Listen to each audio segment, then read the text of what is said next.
Jai Jinendra, and I would like to welcome everybody once again for another exciting episode of Jain Heroes.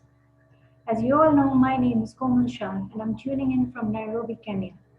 I am part of Veer Kund Kund Kahan Jain Youth Association, and as always, our speaker is Professor Veer Sagarji of Delhi. Today's topic is a very interesting one. Bhaiya, uh, I will ask our like professor to introduce today's topic because I am totally new to it. I hand over to our professor Sahib.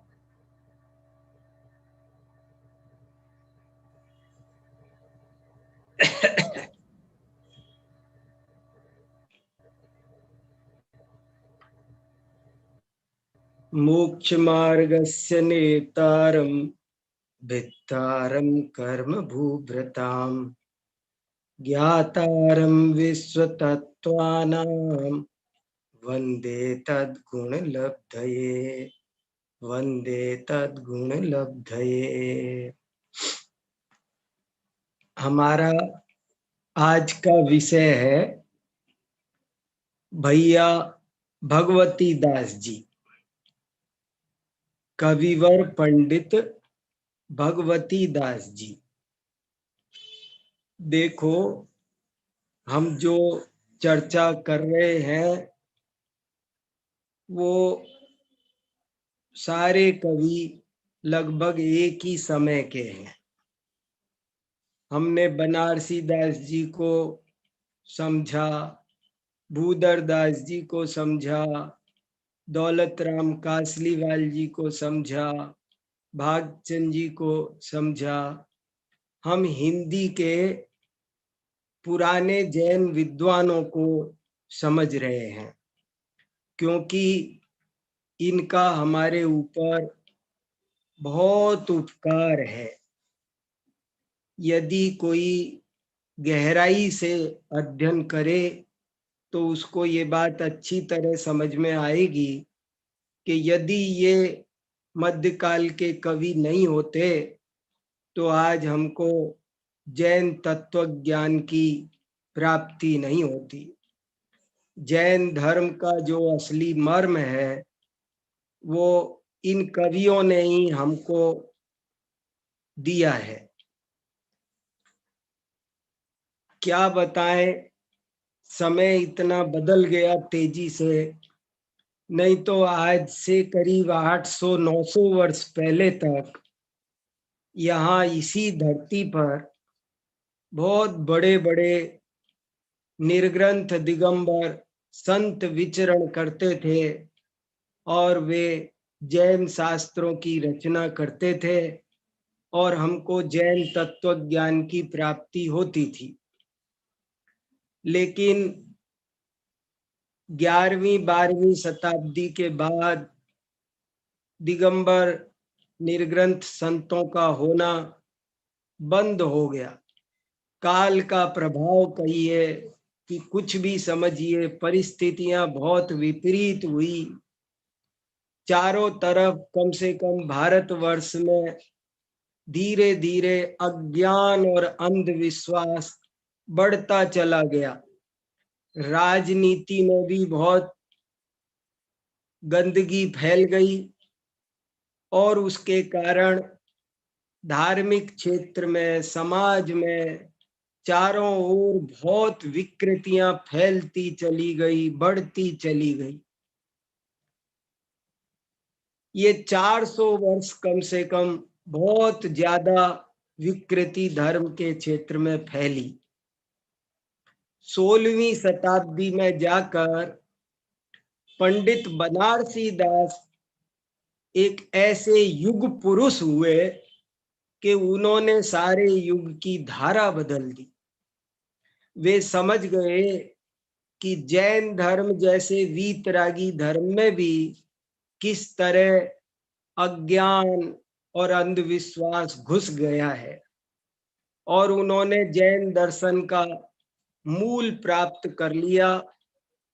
उन्होंने मत परिवर्तन करके, समय सार को पा करके, गोमट सार आदि को पढ़ करके जो जैन दर्शन का समीचीन रूप प्रतिपादित किया, उससे सबकी आंखें खुल गई और सबको जैन तत्व ज्ञान का असली मर्म प्राप्त होने लग गया। और इसी धारा में बाद में 50 कवि हुए और उन सब ने इसी तरह जैन तत्व ज्ञान की रक्षा की, प्रचार किया, प्रसार किया और ऐसा काम किया जैसे प्राचीन काल में आचार्य और मुनि भगवंत किया करते थे। तो हम इसी परंपरा में हम आज भैया भगवती दास नाम के एक बहुत बड़े कवि हुए हैं, भैया भगवती दास। हमने पिछली बार भूधर दास जी के बारे में पढ़ा था और उससे पहले हमने बनारसी दास के बारे में समझा था। मैं ये आज जिन भगवती दास के बारे में आपको कुछ बताने जा रहा हूं, ये बनारसी दास और भूधर दास के बिल्कुल बीच में हुए हैं। माने पहले बनारसी दास हुए, बाद में भैया भगवती दास हुए और बाद में फिर भूधर दास हुए। माने बनारसी दास से सीधे कनेक्टेड विद्वान थे भैया भगवती दास जी। बनारसी दास के जमाने में तो अकबर का शासन चलता था आगरा में, लेकिन जब ये भगवती दास जी हुए थे तब वहां औरंगजेब शासन करता था। इन्होंने औरंगजेब के बारे में भी लिखा है और अपनी रचनाओं की प्रशस्ति में उन्होंने तत्कालीन राजनीति, सामाजिक स्थिति और धार्मिक स्थिति का चित्रण किया है। तो ये एक बहुत ही अच्छे, बहुत महान, बहुत लोकप्रिय रचनाओं को देने वाले एक महान कवि हुए हैं। इनके ही बारे में आज हम समझने की कोशिश करेंगे, इनका परिचय जानेंगे और इनका क्या योगदान है, इनकी क्या क्या रचनाएं हैं। मैं कम से कम कल सुबह से लेकर अब तक लगातार भैया भगवती दास जी को ही पढ़ रहा हूं। मेरे पिछले करीब करीब 36 घंटे भगवती दास जी को पढ़ने में ही बीते हैं और मैं कितना आनंदित हूँ उनकी रचनाएं पढ़ करके, जिसे मैं वचनों से आपको बता नहीं सकता। फिर भी मैं कुछ बातें आपको उनकी सुनाऊंगा, आप भी उसमें आनंद लेने की कोशिश करिएगा। ये भगवती दास जी ने क्या क्या पॉपुलर चीजें दी, बहुत फेमस, लोकप्रिय, जिनको हम और आप सभी जानते हैं, रोज पढ़ते हैं, सारी दुनिया पढ़ती है। ऐसी कौन सी चीज है जो भगवती दास जी ने ऐसी लिखी कि जो सारे विश्व में गाई जाती है, पढ़ी जाती है? तो मैं आपको कुछ चीजें बताता हूं, उससे आपको पता चलेगा कि हम किन के बारे में जान रहे हैं। बहुत बार ऐसा होता है कि हम ये नहीं समझ पाते कि हम रचनाएं पढ़ते रहते हैं, जैसे राजा राणा छत्रपति सब पढ़ते हैं, लेकिन कोई ये नहीं जानता कि ये रचनाएं भूधर दास जी की है। ऐसे ही भगवती दास जी की बहुत सारी रचनाएं लोग पढ़ते हैं, लेकिन ये नहीं जानते कि ये भगवती दास जी की है और भगवती दास जी कौन थे। तो आज वो रचनाएं आपको कुछ बताता हूं और बाद में मैं भगवती दास जी के बारे में बताऊंगा। एक तो हम और आप जो जिनवाणी स्तुति बोलते हैं, मिथ्या तम नासवे को आपा पर भासवे को भान, ये स्तुति किसने लिखी है? ये स्तुति भैया भगवती दास जी ने लिखी है। सारे विश्व में गाई जाती है। वो स्तुति के लेखक भैया भगवती दास जी है। गजब की बात है, लोगों को पता भी नहीं होगा कि ये मिथ्यात्म नासवे को एक आप प्रश्न मंच बनाकर क्विज कर लो कि पूछो मिथ्यात्म नासवे को किसने लिखी है, तो लोग बता नहीं पाएंगे। ऐसे ही जो स्तुति हम पढ़ते हैं, वीर हिमाचल ते निकसी गुरु गौतम के मुख कुंड डरी है, ये स्तुति भूदर दास जी ने लिखी है। बहुत से लोग जानते नहीं कि हम हमारे पूर्वजों का योगदान नहीं जानते, उनका इतिहास नहीं जानते। भूदर दास जी ने वीर हिमाचल ते निकसी स्तुति लिखी है और भगवती दास जी ने मिथ्यात्म नासवे को स्तुति लिखी है। इसके अलावा एक भजन आपने हमने सबने सुना होगा, बहुत आध्यात्मिक मर्म भरा, जो जो देखी वीत राग ने सो सो होसी वीरा रे, अनहोनी कब ही नहीं होसी काए होत अधीरा रे। ये भजन सर्वज्ञता का क्रमबद्ध पर्याय को स्वरूप को बताने वाला एक अद्भुत भजन, निश्चिंत करने वाला, जो जो देखी वीत राग ने सो सो होसी वीरा रे, अनहोनी कब हु नहीं होसी काए होत अधीरा रे। ये भजन किसने लिखा? भैया भगवती दास जी ने। और क्या क्या जानते हैं हम आप? एक निर्वाण कांड भाषा पढ़ते हैं, भैया वंदन करई त्रिकाल, जय निर्वाण कांड गुणमाल। ये जो निर्वाण कांड भाषा हर निर्वाण तिथि पर पढ़ा जाता है, हर मंदिर में पढ़ा जाता है, विदेशों में भी पढ़ा जाता है, वो निर्वाण कांड भैया भगवती दास जी ने लिखा है। देखो तो सही, हम लोग इनके बारे में जानते भी नहीं, हमारी नई पीढ़ी इनके बारे में जानती भी नहीं। ये कितने दुख की बात है। हमको इन हमारे पूर्वजों का बहुत बड़ा ऋणी होना चाहिए। इन्होंने हमको क्या क्या चीजें दी, निर्वाण भक्ति का इतना सुंदर अनुवाद किया, क्या भाषा, क्या लय, ऐसे ऐसे और भी कुछ चीजें हैं।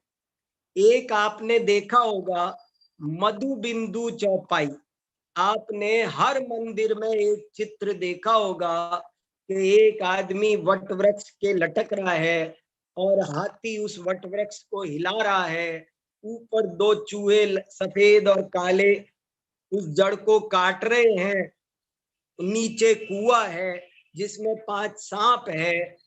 ये चित्र और इसकी पूरी कहानी काव्य में छपी हुई होती है, उस चित्र पर कविता स्वरूप मधु बिंदुक चौपाई, इसको बोलते हैं मधु बिंदु चौपाई।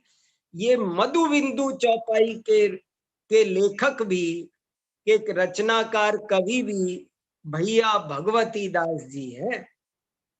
ऐसे भैया भगवती दास जी ने और भी बहुत चीज लिखी है। एक लिखा है उपादान निमित्त संवाद। उपादान निमित्त संवाद के रूप में इन्होंने निमित्त और उपादान का एक डायलॉग लिखा है। उपादान कहता है, निमित्त क्या कहता। भैया भगवती दास जी ने संवाद बहुत लिखे हैं, बहुत संवाद लिखे हैं। इन्होंने एक 5 इंद्रिय पंचेंद्रिय संवाद लिखा है। इन्होंने एक चेतन काया संवाद लिखा है। चेतन और काया, काया कहती है कि मैं तेरे साथ नहीं चलूंगी, चेतन कहता है मैंने अपना नुकसान करके भी हमेशा तेरा ध्यान रखा, जीवन भर तेरे खातिर इतने पाप किए, अब तू मेरे साथ क्यों नहीं चलेगी, चलना चलना। वो कहती है मैं बड़े बड़े लोगों के साथ नहीं गई, तेरे साथ कैसे जाऊंगी। ऐसे सुंदर सुंदर संवाद लिखे हैं। एक इन्होंने कुबुद्धि सुबुद्धि संवाद लिखा है। बहुत पॉपुलर चीजें, इनकी भी रचनाएं उस जमाने की सुपर हिट रचनाएं थी। सुपर हिट, जगह जगह उन रचनाओं पर नाटक होते थे, एकांकी होते थे, बहुत सांस्कृतिक कार्यक्रम किए जाते थे। ऐसे ऐसे इन्होंने बहुत सारी रचनाएं लिखी है। इसी तरह एक इन्होंने बहुत अच्छा भजन लिखा है जो हम बचपन में पढ़ते थे बहुत। जिन प्रतिमा जिन वर्षी कहिए, भविक तुम वंदऊ मन धर भाव। जिनेन्द्र प्रतिमा में और साक्षात जिनेन्द्र में कोई अंतर नहीं है। हे भव्य जीवो, तुम जिनेन्द्र प्रतिमा के दर्शन उनको साक्षात जिनेन्द्र भगवान समझकर करो। ये कितनी अच्छी बात उन्होंने लिखी। तो ऐसे बहुत सारी रचनाएं इन भैया भगवती दास जी ने लिखी है।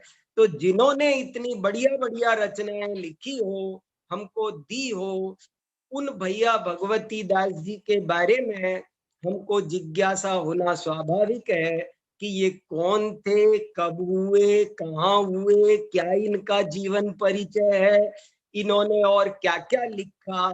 तो आज मैं उसी के बारे में थोड़ी सी बातें आपको बताने के लिए तैयार हुआ हूँ। ये बहुत बड़े हमारे जैन हीरो हैं, जैन धर्म के नायक हैं। इन लोगों ने जैन धर्म की प्रभावना में अद्भुत योगदान दिया है। भैया भगवती दास जी का जन्म आज से लगभग एकदम ठीक तिथि तो नहीं मिलती है, जैसे बनारसी दास जी की मिलती है वैसी तो एकदम नहीं मिलती है। लेकिन भैया भगवती दास जी का जन्म विक्रम संवत 1700 के आसपास होता है। विक्रम संवत 1700, ठीक माने आज से करीब 280 वर्ष पहले उनका जन्म हुआ। नहीं, 380 वर्ष पहले उनका जन्म होता है, जिस समय, और आगरा में होता है। उग्रसेनपुर आगरा का पुराना नाम था। औरंगजेब वहां पर शासन करता था और इनका निधन भी करीब करीब, पक्की तिथि नहीं मिलती, लेकिन हम समझते हैं कि जो रचनाएं इनकी मिलती है उस आधार पर करीब 1765 के आसपास इनका निधन हुआ होना चाहिए। लगभग 65-70 साल की उम्र इनकी रही होगी। और इन्होंने जो रचनाएं लिखी है वो, इनका रचना काल करीब 35 साल का है। 1725 से ही लिखना शुरू कर दिया है और करीब करीब 1760 तक लगातार इन्होंने लिखा है। इन्होंने अपनी रचनाओं के अंत में करीब करीब सब रचनाओं में डेट डाली है कि ये रचना इस दिन लिखी, ये रचना इस दिन लिखी, ये रचना इस दिन लिखी। तो वो रचनाओं में डेट मिलती है, उसके आधार से हम अंदाजा लगाते हैं कि ये इनका समय रहा होगा। भगवती दास जी के पिताजी का नाम लालजी राम ओसवाल था और इनके पिताजी का नाम दशरथ ओसवाल था। और नेमी चंद शास्त्री ज्योतिषाचार्य ने लिखा है, उन्होंने संभावना, ये पॉसिबिलिटी प्रकट की है कि भैया भगवती दास जी भी जन्म से श्वेतांबर थे। देखो कैसी गजब की बात है। एक बनारसी दास ने श्वेतांबर मत छोड़ करके दिगंबर मत धारण किया तो एक ऐसी धारा चली कि मानो हजारों लोगों ने, लाखों लोगों ने, कोई डाटा आज उपलब्ध नहीं है, पर लाखों लोगों ने श्वेतांबर मत भी त्याग करके, अन्य मत त्याग करके दिगंबर मत को, समय सार आदि अध्यात्म ग्रंथों को स्वीकार किया और इनका भी जीवन इसी तरह आध्यात्मिक शैलियों से परिवर्तित हो गया, ऐसा इन्होंने स्वयं अपने बारे में लिखा है। इनकी कुल मिलाकर के 68 रचनाएं मिलती है। कितनी किताबें लिखी है? 68 किताबें लिखी है और बहुत सारे उनमें भजन अलग है। भजनों को सबको हम एक मानते हैं। उसके अलावा उन्होंने 67 किताबें लिखी है और वो 67 किताबें कुछ बाद में इसके भी लिखी होंगी तो वो हमको मिल नहीं रही या मुझे नहीं मिल रही, आप समझ लो। लेकिन एक ब्रह्म विलास नाम की ये रचना है, इसका नाम है ब्रह्म विलास। ये ब्रह्म माने आत्मा। देखो, बनारसी विलास बनारसी दास जी ने खुद नहीं तैयार किया। बनारसी दास जी के जाने के बाद और लोगों ने उनकी छोटी मोटी रचनाओं का संग्रह करके उसका नाम बनारसी विलास रख दिया। ऐसे ही बहुत होता था। लेकिन ये जो ब्रह्म विलास है, ये ब्रह्म विलास भगवती दास जी स्वयं अपने सामने उन सब रचनाओं का ये संग्रह करके अंत में एक बहुत बढ़िया प्रशस्ति लगा के, और उस प्रशस्ति में उन्होंने अपना परिचय दिया। बहुत बढ़िया, बहुत अच्छी प्रशस्ति है। समय नहीं कि आपको पढ़ के सुनाऊं, और बहुत अच्छी प्रशस्ति है। जम्बू द्वीप सुभारत वर्ष, तामे आर्य क्षेत्र उत्कर्ष, तहां उग्रसेनपुर थान, नगर आगरा नाम प्रधान, और नृपति तहां राजे औरंगजेब यहाँ पर राजा है, जाकी आज्ञा बहे अभंग, ईति भीति व्यापे नहीं कोई, यह उपकार नृपति को होए। देखो, एक और बात ख्याल आती है कि हमारे सारे कवि राजाओं से टक्कर लेना, विरोध करना, राज विरुद्ध आचरण करने की हमारे यहाँ परंपरा नहीं है, बल्कि उसके साथ में समन्वय बिठा करके काम करने की पद्धति रही है। तो देखो, औरंगजेब का उपकार माना कि औरंगजेब की वजह से यहाँ बड़ी शांति है और सब लोग बहुत बढ़िया काम कर रहे हैं। और मैं यहीं पर ओसवाल में कटारिया नामक गोत्र में लाल जी का पोता हूं और दशरथ साहू का पुत्र हूं। ऐसे ऐसे, और मैंने ये अपनी सब रचनाओं का आज संग्रह करके, जिनमें सब में मूल रूप से ब्रह्म अर्थात आत्मा, सब जहां में निज आत्म की कथा, ब्रह्म विलास नाम है यथा।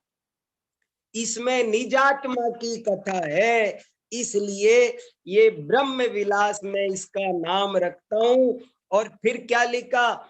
बुद्धिवंत हंसियो मत कोय, अल्पमति भाषा कवि होय, भूल चूक निज नयन निहार, शुद्ध कीजियो अर्थ विचार, संबत 1750, ऋतु बसंत बैसाख सुमास, शुक्ल पक्ष तृतीया रविवार।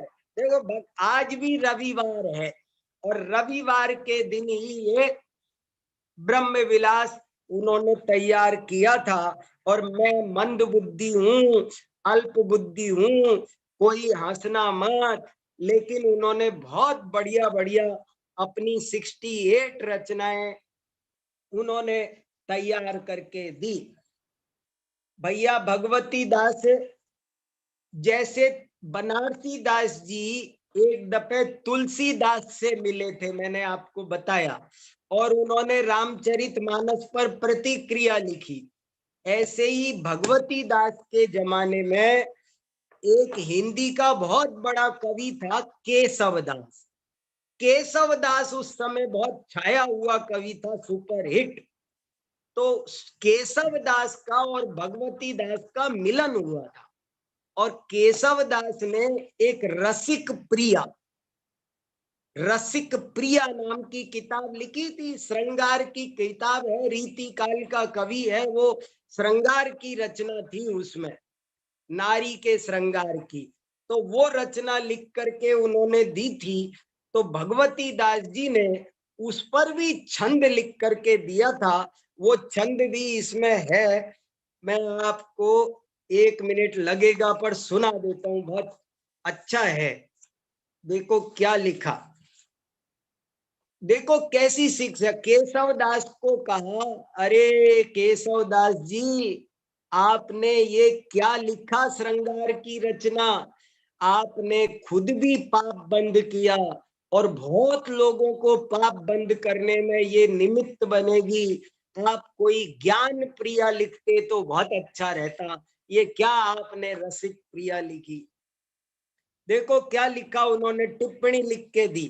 देखो क्या लिख, बड़ी नीति लघु नीत करत है, बाय सरत बदबोए भरी, थोड़ा बहुत फुन गुणी मंडित, सकल देह मनु रोग दरी, सोनित हाड मासमय मूरित, तापर रीजत घड़ी घड़ी, ऐसी नारी निरख कर केशव, रसिक प्रिया तुम कहाँ करी।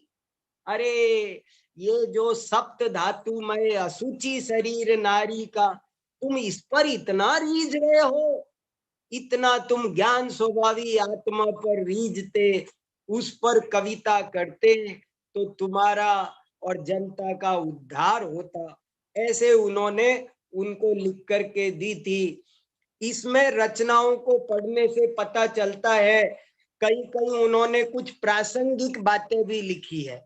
जैसे एक रचना में उन्होंने लिखा है कि मैं आज आई क्षेत्र आया हूं तीर्थ यात्रा करने के लिए। पार्श्वनाथ भगवान की ये भूमि है और यहाँ पर मैं ये रचना लिख रहा हूं। ऐसे करके वो 1731 विक्रम संवत की बात है। विक्रम संवत आप समझ गए ना, सन से 57 प्लस कर दो तो विक्रम संवत आता है। मैं विक्रम संवत में इसलिए बता रहा हूं कि सारे डाटा यहाँ विक्रम संवत में ही लिखे हैं हर रचना के बाद में। अब इनकी 68 रचनाएं हैं। आप बताओ मैं कैसे बात करूं। अगर मैं एक एक मिनट में भी एक रचना के बारे में बताऊं, एक रचना के बारे में 1 मिनट बताऊं तो कितना टाइम लगेगा। लेकिन मैं शॉर्ट में आपको कोशिश करता हूं। क्या क्या कुछ उनकी रचनाओं के नाम तो सुनो आप और पढ़ना। मैं आपको ग्रुप पर भेजूंगा, आप पढ़ना इन रचनाओं। अरे इन लोगों को कभी पढ़ो, समझो, ये पढ़ने लायक है। जीवन में 2-4 दिन 5 दिन तो लगा के इनको देखो तो सही क्या लिख रहे हैं। देखो इनकी रचनाओं के नाम सुनाता हूं आपको जल्दी जल्दी। पुण्य 25 देखो इन्होंने कुछ पाप पुण्य पर ग्रंथ लिखे हैं और वो समय सार का जो पाप पुण्य एकत्व द्वार है वैसे बातें हैं। उन्होंने पाप, ये जितने भी कवि हुए बनारसी दास आदि, ये जो इस धारा के जितने भी कवि हुए आध्यात्मिक कवि, इन सब ने इस बात पर बहुत अधिक जोर दिया। ये इनका एक इम्पोर्टेंट मुद्दा है कि जब तक आप पाप पुण्य को बराबर नहीं समझोगे तब तक आप धर्म नहीं कर सकते। ये इन लोगों का, सब कवियों का बहुत प्रिय विषय रहा। इसलिए इनकी रचनाओं में 3 रचनाएं पाप पुण्य की एकता पर लिखी हुई है। एक ही टॉपिक है, पाप पुण्य की एकता। फिर एक सत अष्टोत्तरी है, वो जैसे जैन शतक हो ऐसे इन्होंने 3-4 शतक लिखे हैं। फिर एक रचना का नाम है द्रव्य संग्रह। आपको एक बात जानकर बहुत खुशी होगी कि भैया भगवती दास जी द्रव्य संग्रह के बहुत एक्सपर्ट थे और चारों ओर प्रसिद्ध थे वो। भैया भगवती दास द्रव्य संग्रह पढ़ाते थे और बहुत अच्छा पढ़ाते थे। लोग बाग उनको द्रव्य संग्रह पढ़ाने के लिए अपने यहाँ बुलाते थे और उन्होंने द्रव्य संग्रह की पूरी गाथाओं का, किसी को पता ही नहीं होगा, द्रव्य संग्रह की 58 गाथाओं का बहुत बढ़िया पद्यानुवाद आज से 350 वर्ष पहले भैया भगवती दास जी ने कर रखा है और वो उस समय चलता था, बहुत पॉपुलर था। और भैया भगवती दास जी ने लिखा है कि जब तक आप द्रव्य गुण पर्याय के विषय को नहीं समझोगे आपको सम्यक दर्शन नहीं हो सकता। इसलिए द्रव्य गुण पर्याय को समझना समझाना बहुत जरूरी है। इसलिए उन्होंने ये द्रव्य संग्रह लिखा है। मैं आज भी सोचता हूँ, आज तो बल्कि और भी ज्यादा जरूरी है। आज बिल्कुल साइंस का जमाना आया और नई पीढ़ी आ गई है। ये नई पीढ़ी को जैन धर्म समझाना हो, जैन धर्म के मार्ग में लगाना हो तो द्रव्य संग्रह पढ़ाना चाहिए। इन्हें द्रव्य गुण पर्याय स्मार्ट क्लासरूम में बहुत बढ़िया पावर पॉइंट प्रेजेंटेशन से साइंस की लैंग्वेज में पढ़ाना चाहिए। तब इनको समझ में आएगा कि भगवान का क्या स्वरूप है, आत्मा का क्या स्वरूप है, इस जगत का क्या स्वरूप है। तो द्रव्य संग्रह का पद्यानुवाद बहुत बढ़िया है। मैं पूरा पढ़ा, आनंद आ गया, गदगद हो गया मैं। तो वो द्रव्य संग्रह का पद्यानुवाद इन्होंने किया। कितना उपकार! भगवती दास जी ने हजारों लोगों को द्रव्य संग्रह पढ़ाया। कितने बड़े जैन धर्म के हीरो हुए कि नहीं, ये बताओ आप। फिर देखो और क्या क्या लिखा। एक लिखा चेतन कर्म चरित्र। चेतन कर्म चरित्र में 300 छंद है, बहुत बड़ी रचना है, बहुत अच्छी रचना है। आत्मा का और कर्म का क्या संबंध है, बहुत बढ़िया रचना है। आजकल ये रचनाएं कोई पढ़ता नहीं, पर इनमें बहुत अध्यात्म भरा हुआ है। एक रचना लिखी इन्होंने अक्षर बत्तीसी। अक्षर बत्तीसी में क्या है, क से क्या शिक्षा मिलती है, ख से क्या शिक्षा मिलती है, ग से क्या शिक्षा मिलती है। हर अक्षर का आध्यात्मिक उपयोग करो। किसी भी अक्षर का कोई, देखो सब अक्षर का मतलब समझना जरूरी है। एक एक अक्षर अध्यात्म के मार्ग में लगाने वाला होना चाहिए। ये बताने, ये 12 खड़ी अक्षर बत्तीसी माने आध्यात्मिक 12 खड़ी है। जिन पूजाष्टक बहुत बढ़िया है, आध्यात्मिक दृष्टि से पूजा कैसे होनी चाहिए। फिर चतुर्विंशति जिन स्तुति है, 24 तीर्थंकरों की। आपको कुछ खास खास पर रोकूंगा, नाम सुनाते जाता हूं। हर एक के बारे में बताऊंगा जब तो बता दिया। परमात्मा की जयमाला लिखी है बिना नाम।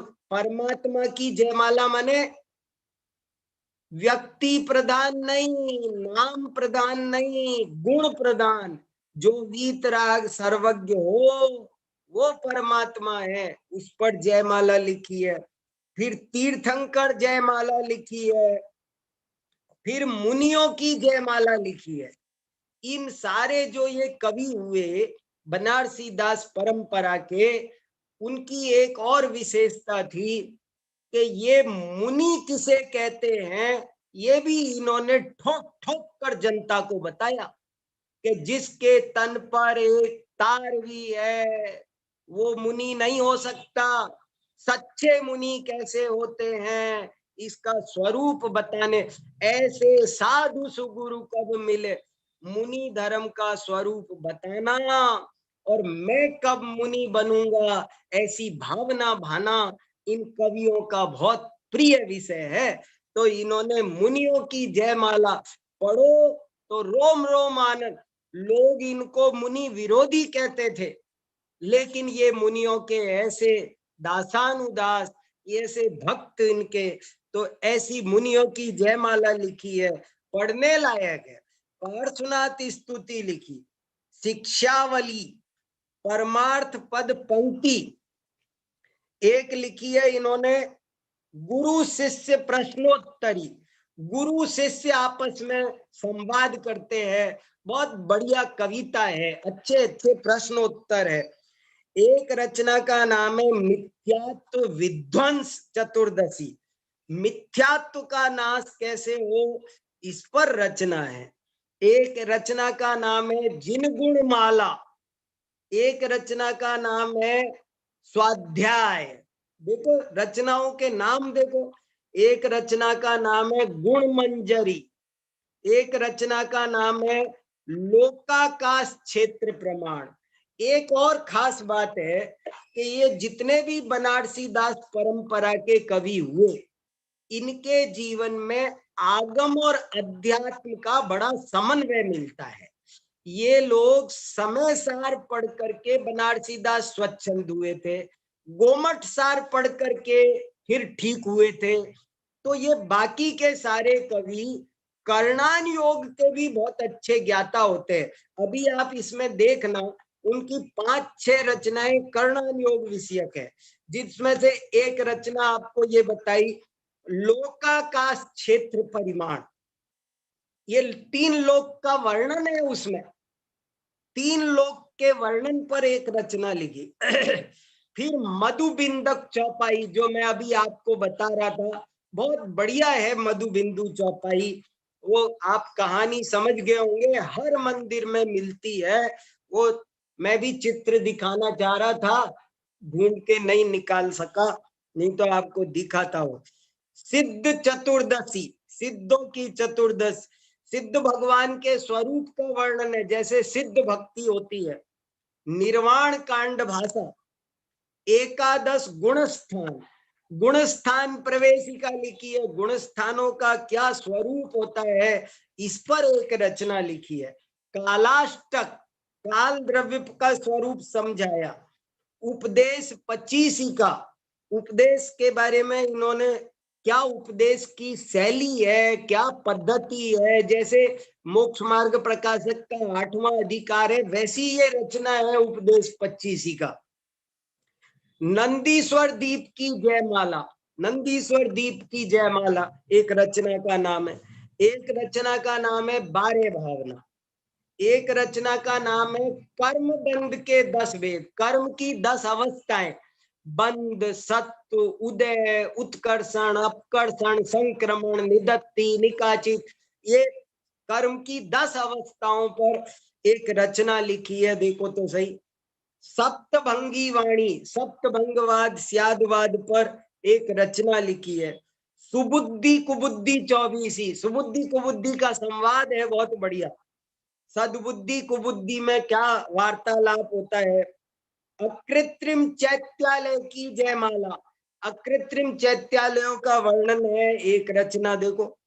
फिर एक रचना है 14 गुणस्थान जीव संख्या वर्णन, हर गुण स्थान में कितने जीव होते हैं और वो उसका क्या स्वरूप है। माने कहने का मतलब आप अंदाजा लगा सकते हैं कि ये लोग खाली समय सार के विद्वान नहीं थे, बहुत कर्णान योग के ठोस विद्वान भी थे। फिर देखो 15 पात्र की चौपाई, ये चरणान योग का ग्रंथ है। दान के पात्र 3 तरह के होते हैं, उत्तम पात्र, मध्यम पात्र, जगन्य पात्र। फिर उत्तम के 3 वेद, मध्यम के 3 वेद, ऐसे करके कुल मिला के 15 पात्र होते हैं। तो 15 पात्रों का क्या स्वरूप है। देखो चरणान योग की भी इनको कैसी पकड़ थी, चरणान योग पर भी इन्होंने ग्रंथ लिखे। ब्रह्मा ब्रह्म निर्णय चतुर्दशी, ब्रह्म माने जीव आत्मा, अब्रह्म माने अजीव, जीव और अजीव का भेद विज्ञान कैसे हो इस पर एक रचना लिखी है। अनित्य पंचीसिका, ये अनित्य भावना को बताने वाली रचना है, अनित्य भावना पर लिखी है, वैराग्य प्रद रचना है। फिर एक अष्टकर्म की चौपाई लिखी है इन्होंने, 8 कर्म का बहुत अच्छा कर्म सिद्धांत की रचना है ये। सुपंथ कुपंथ पच्चीसी का, ये सुमार्ग कुमार्ग का परिचय देने वाली बढ़िया रचना है। मोह भ्रमाष्टक, मोह रूपी हमारी आंखों पर पर्दा टका हुआ है, उस पर इन्होंने एक बड़ी सुंदर रचना लिखी है। सारी रचनाएं काव्यात्मक है इनकी। और एक रचना बहुत सुंदर लिखी है इन्होंने, आश्चर्य चतुर्दशी। दुनिया में आपने 7 वंडर्स, 7 आश्चर्य सुने होंगे, 14 आश्चर्यों का वर्णन इन्होंने लिखा है। मैंने भी एक लेख लिखा है दुनिया के 10 आश्चर्य, आपको भेजूंगा, पढ़ना, आनंद आएगा। तो आश्चर्य क्या है? वास्तव उद्गल के परिणमन कोई आश्चर्य होता है क्या? वास्तविक आश्चर्य क्या है, इसका वर्णन इसमें देखने लायक है। एक रचना का नाम है रागादि निर्णयाष्टक। रागादि स्वभाव है, विभाव है, क्या उनका स्वरूप है, इसका वर्णन करने वाली एक रचना है। फिर एक रचना का नाम है पुण्य पाप जग मूल पचीसी। पुण्य पाप, देखो क्या नाम है, पुण्य पाप जग मूल पचीसी। पुण्य और पाप दोनों संसार के मूल हैं, ये बताने वाली ये रचना है। फिर 22 परिस है, 22 परिसों पर चरणान योग की रचना है। क्या मुनियों की महिमा इनके रोम रोम में उमड़ती थी। ये सारे कवि मुनि बनने के लिए तड़पते थे, जैसे मछली जल के बिना तड़पती है। ये सम्यक दृष्टि की पहचान है। तो ये मुनि मुनि की स्तुति 22 परिस है। एक रचना है मुनि आहार विधि। देखो मुनियों को कैसा आहार कब करना चाहिए, इस पर एक रचना उस काल में, आज से 350 साल पहले। जिन धर्म 25 का, जैन धर्म का सही स्वरूप क्या है। अनादि 32 का समुद्घात स्वरूप, समुद्घात पर एक रचना है, समुद्घातों का वर्णन है। मूढ़ाष्टक सम्यक तो 25 का, सम्यक दर्शन पर लिखा है इसमें। वैराग्य 25 का, ये इसमें वैराग्य पर लिखा है। परमात्म 36, परमात्मा का स्वरूप फिर बताया है। नाटक 25, उपादान निमित्त संवाद। चतुर्विंशति जयमाला, पंचेंद्रिय संवाद। ईश्वर निर्णय 25, भगवान का क्या स्वरूप होता है। जैसे हमारे यहाँ आप्त परीक्षा, आप्त मीमांसा है ना, ऐसी ये न्याय की रचना है। भगवान का सच्चा स्वरूप क्या है। ये कर्ता अकर्ता 25, एक द्रव्य दूसरे द्रव्य का कर्ता है कि नहीं है, इस पर ये बहुत अच्छी रचना है, कण कण की स्वतंत्रता को बताने वाली। तो ये भी बड़ी अच्छी रचना है। मुझे तो 2 दिन हो गए पढ़ते, भगवती दास जी में डूबा हुआ हूं मैं, आनंद आ रहा है मुझे। देखो तो सही, आपके निमित्त से देखो। मन 32, मन का क्या स्वरूप है, इस पर बहुत अच्छी कविता है। स्वप्न 32, ये इसका संसार एक सपना है, उस पर एक रचना है। ये जो हुआ मन का, ये जो मन का स्वरूप है उसके बारे में थोड़ा बताइए। हाँ, बताता हूँ। एक बार ये रचनाओं के नाम पूरे पढ़ देता हूँ, पूरे होने वाले, बस होने ही वाले हैं। एक बार ये रचनाओं, मन, क्योंकि मन का स्वरूप समझना आत्मानुभूति के लिए जरूरी है। जब निज आत्म अनुभव आवे, तब और कछु न सुआवे। मन पंछी मर जावे। मन भी, विकल्प भी मन के भी शांत होते। इंद्रियां तो शांत होती है, लेकिन मन भी शांत होता है। वो एक गजब की बात। देखो, एक और भगवती दास जी की रचना है, उसका नाम है सुआ 32। सुआ माने होता है पैरेट, तोता। तोते को लेकर के बहुत अच्छी आध्यात्मिक रचना लिखी है। क्या है उसमें, 1 मिनट में बताता हूँ, बड़ी अच्छी है। एक गुरुजी के पास एक तोता था। तो गुरुजी ने कहा तोते से कि देखो तुम जंगल में जाना नहीं, वहां बहुत खतरे हैं, यहीं पर आनंद से रहा करो। लेकिन तोता एक दिन कहने लगा, नहीं मेरा थोड़ा घूमने का मन करता है।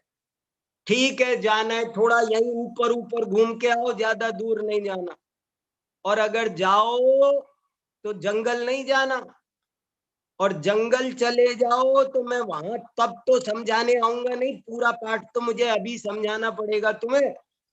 अगर तुम वहां जंगल भी चले जाओ तो वहां दाना डला हो तो दाना चुगने मत बैठना तुम। फिर दाना चुगने भी बैठ जाओ तो वहां एक नलनी लगी हुई होगी, उस नलनी पर मत बैठना, और नलनी पर भी बैठ जाओ तो ध्यान रखना उलटना नहीं, और उलट भी जाओ तो ध्यान रखना कि तुम उड़ सकते हो और उड़ जाना, नहीं तो तुम जाल में फंस जाओ। तोता गया, उड़ता उड़ता जंगल ही पहुंच गया, दाने पर भी उतर गया, नलनी पर भी बैठ गया, और भूल गया कि मेरा स्वभाव उड़ना है, और जाल में फंस गया। ऐसे ही ये जीव संसार में फंस गया, गुरु के वचनों पर ध्यान नहीं देता है। ये एक अपनी सुधि भूल आप दुख उपायो, जो सुख नब चाल विसरी नलनी लटकायो। ऐसा गजब का इसमें एक इनकी बहुत खास बात ये है कि बहुत ये बिल्कुल जॉयफुल तरीके से अपनी बात को कहते हैं, उदाहरण से मनोरंजन करते हुए, बहुत अच्छे ढंग से, सुआबत्ती सी। उसके बाद एक रचना का नाम है ज्योतिष के छंद। मैंने इसको भी पढ़ा तो बहुत आनंद आया। ज्योतिष का भी भगवती दास जी को कैसा ज्ञान था और क्या उन्होंने उसका स्वरूप बताया। ज्योतिष के छंद नाम की एक रचना लिखी है। एक रचना लिखी है इन्होंने पदराग प्रभाती, प्रभाती लिखी है। फिर इन्होंने फुटकर पद, पद लिखे, भजन बहुत सारे हैं इनके। एक परमात्म शतक लिखा है, और आपको परमात्म शतक, और परमात्म शतक में एक बहुत बढ़िया बात लिखी है आपको, आपने देखो आपको कितनी गजब की भगवती दास जी की आपको महिमा आएगी। भगवती दास जी ने लिखा है जैन किसे कहते हैं। क्या लिखा? जैन किसे कहते हैं। आपने सुना होगा ना, जैन किसे कहते हैं। कोई कहता है जो छान के पानी पिएगा और दिन से खाना खाएगा वो जैनी कहलाएगा। आपने एक तो जैन की ये परिभाषा सुनी होगी, एक परिभाषा ये सुनी होगी, जे फॉर क्या, ए फॉर क्या, आई फॉर क्या, एन फॉर क्या। ऐसे जैन की बहुत परिभाषाएं चलती है दुनिया में। भगवती दास जी से पूछो कि जैन किसे कहते हैं, तो भगवती दास जी ने क्या लिखा आपको बताता हूँ। देखो भगवती दास जी द्रव्य संग्रह पढ़ाते थे गांव गांव जाकर के, तो वो क्या पढ़ाते थे, जैन किसे कहते हैं। तो परिभाषा दी उन्होंने, जैनी जाने जैन ने, जिन जिन जानी जैन, जे जे जैनी जैन जन, जाने निज निज नैन। लिखा, जैन वो है जो जिनेन्द्र द्वारा बताई हुई नए व्यवस्था को जानते हैं, वे जैन है। जो नयों का ज्ञाता है वो जैन है, और जो नयों को नहीं जानता है वो जैन नहीं है। बताओ कितनी ऊंची परिभाषा। जैन किसे कहते हैं, तो बोले जो नयों को जाने उसे जैन कहते हैं, और जो नयों को नहीं जाने उसको जैन नहीं कहते हैं। क्यों, कैसे होंगे ये भगवती दास जी। और उनकी एक आखिरी रचना का नाम बचा, वो है चित्रबद्ध कवि। भगवती दास जी केवल आध्यात्मिक कविता नहीं करते थे, बल्कि एक उच्च कोटि के क्लिष्ट कविता भी लिखने में बहुत होशियार थे। उन्होंने ऐसे ऐसे काव्य लिखे हैं, एकाक्षरी काव्य। एकाक्षरी काव्य जानते हैं? पूरे दोहे में एक ही अक्षर आता है, बस एक अक्षर से पूरा दोहा बना दिया। द्व्यक्षरी काव्य, द्व्यक्षरी काव्य माने 2 अक्षर से पूरा दोहा बना दिया। त्र्यक्षरी 3 अक्षर से बना दिया। एक एक अक्षर के, 2 अक्षर के, 3 अक्षर के। और देखो आपको कुछ चित्र दिख जाए तो ये देखो, ये कपाटबद्ध है। देखो ये क्या क्या क्या क्या बना, ये देखो कुछ दिखता हो तो कुछ, और 1 मिनट में फिर से दिखाता हूँ ठीक से। देखो ये देखो, ये इनका एक दोहा है। कोई गोला बनाता है, कोई क्या, ये देखो क्या चित्र बना। और देखो ये आभीर छंद है, देखो कैसे, देखो ये कविता है। ये जो चित्र बन रही है दोसा, ये कविता है। ये देखो हार बनता है, एक कविता।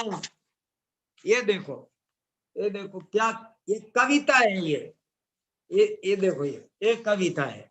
कि माने मैं ये बताना चाहता हूं कि ऐसी कोई बात नहीं कि ये कम बुद्धिमान थे और बहुत क्लिष्ट कविता केशवदास जैसी लिख नहीं सकते थे, ऐसी बात नहीं है। कोई समझे इनको क्या करे, आध्यात्मिक कविता लिखी, अनपढ़ मंद बुद्धि ऐसे कवि होंगे। कोई के बहुत सारे संत ऐसे हुए हैं भैया, लेकिन नहीं, बहुत प्रतिभाशाली होते हुए भी ऊंचे से ऊंचा, कठिन से कठिन काव्य लिखने की क्षमता होने पर भी इन्होंने अपनी लेखनी का दुरुपयोग नहीं किया, श्रृंगार रस की रचना नहीं लिखी, कठिन काव्य कोई पुरस्कार लेने के लिए नहीं लिखा, बल्कि इन्होंने आत्मा का कल्याण करने के लिए आध्यात्मिक, आगम और अध्यात्म का समन्वय करने वाली सुंदर सुंदर रचनाएं लिखी। ये इन कवियों की बहुत बड़ी विशेषता है।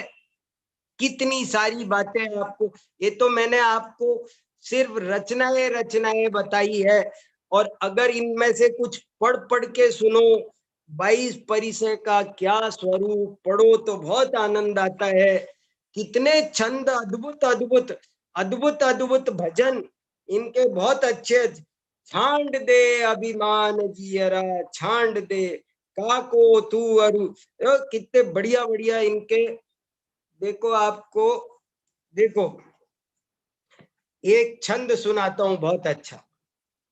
केवली के ज्ञान में प्रमाण आन सब भाषे, लोक अलोकन की जेती कछु बात है। कितनी बढ़िया बात लगी।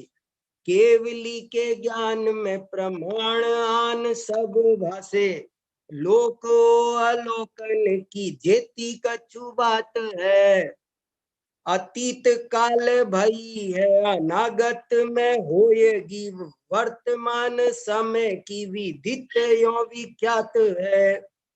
चेतन अचेतन के भाव विद्यमान सब, एक ही समय में जो अनंत होत जात है।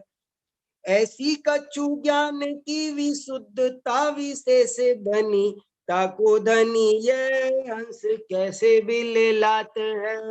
अरे केवली के ज्ञान में सब कुछ झलका है, और फिर भी तुम, क्या भजन इन्होंने लिखा।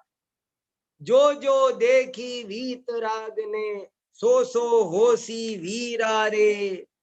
बहुत अच्छे अच्छे इन्होंने भजन। और देखो, और एक छंद और सुनाता हूँ, समय हो गया, बहुत समय हो गया है, एक छंद और सुना के पूरा करता हूँ। देखो, तू ही वीत राग देव, राग द्वेष टार देख। देखो क्या बढ़िया लिखा। तू ही वीत राग देव, राग द्वेष टारे देख, तू ही तो कहावे सिद्ध अष्ट कर्म नाश ते, तू ही तो आचार जी है आचर जू पंचाचार, तू ही उवजाय जिन वाणी के प्रकाश ते। पर को ममत्व त्याग तुई ऐसो ऋषि राय श्रावक पुनीत व्रत एकादश भाषते सम्यक स्वभाव तेरो शास्त्र पुनि तेरी वाणी तू ही भैया ज्ञानी निज रूप के निवास ते। कितना बढ़िया।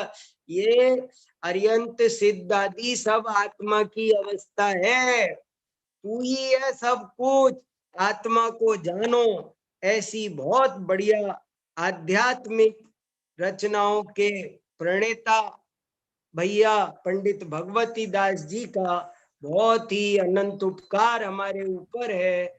मैं उनको प्रणाम करता हूँ। हम सबको उनकी रचनाओं को पढ़ना चाहिए, उनका लाभ उठाना चाहिए। यही मेरी मंगल भावना है। जय जिनेन्द्र। प्रोफेसर साहब, आपका एक प्रश्न छूट गया, वो हाँ, मन का। कैसे करें बताओ। मन का क्या स्वरूप है, इस पर अगर हम समझना चाहे तो फिर वो पूरा 1 घंटा चाहिए। मन का और क्या स्वरूप बता सकते हैं, कैसे बता सकते हैं। 5 इंद्रियां तो एक एक विषय को स्पर्श रस गंध वर्ण शब्द 5 विषय है पुद्गल के। स्पर्श रस गंध वर्ण शब्द, इनको जो ग्रहण करे वो 5 इंद्रियां हैं। और जो निरंतर विकल्प किया करे, सोचा विचारी करता रहे, उसका नाम मन है। और जब आत्मा का अनुभव होता है तो 5 इंद्रियों का कार्य भी रुकता है और मन का व्यापार भी रुकता है। तभी आत्मा का अनुभव होता है। जो चिंतन करना सोचा विचारी करना वो मन का काम है। मन पावे विश्राम वस्तु विचारत ध्यावते मन पावे विश्राम रस स्वादत सुख उपजे अनुभवता को नाम।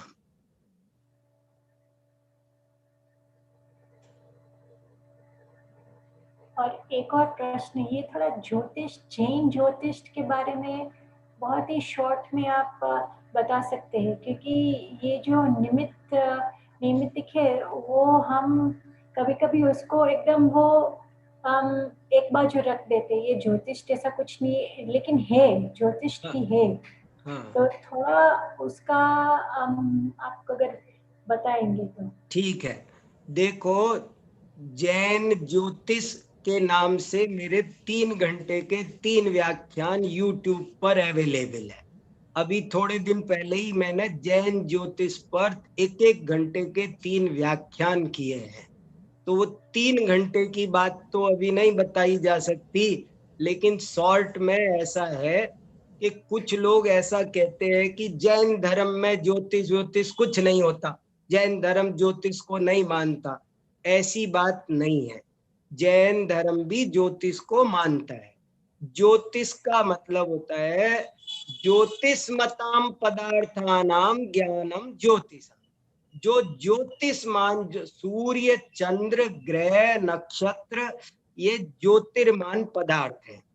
इनका स्वरूप चिंतन करना, इनका स्वरूप को समझना, यही ज्योतिष है।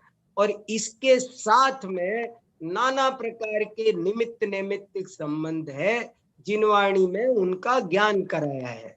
ज्योतिष पर बहुत सारे ग्रंथ लिखे। त्रिलोक सार में तो एक पूरा का पूरा अधिकार है, ज्योतिर्लोकाधिकार। और कितने ग्रह नक्षत्र, हम बहुत सारे ग्रह मानते हैं, 9 ग्रह नहीं, हम 88 ग्रह मानते। फिर उनका क्या क्या स्वरूप है, कैसे कैसे उनका भ्रमण करते हैं, वे सारी बातें ज्योतिष सिद्धांत में आती है। आपको थोड़ा सा जिन लोगों को जानने की इच्छा हो, हम लोग समय की मर्यादा में बंधे रहते हैं, ज्यादा और नहीं बोल सकते हैं, लेकिन 3 व्याख्यान हमारे YouTube पर उपलब्ध है। इसके अलावा नेमीचंद शास्त्री ने एक पुस्तक लिखी है, जैन ज्योति भारतीय ज्योतिष। वो बहुत ज्योतिष पर 500 जैन ग्रंथों की सूची मेरे पास मौजूद है।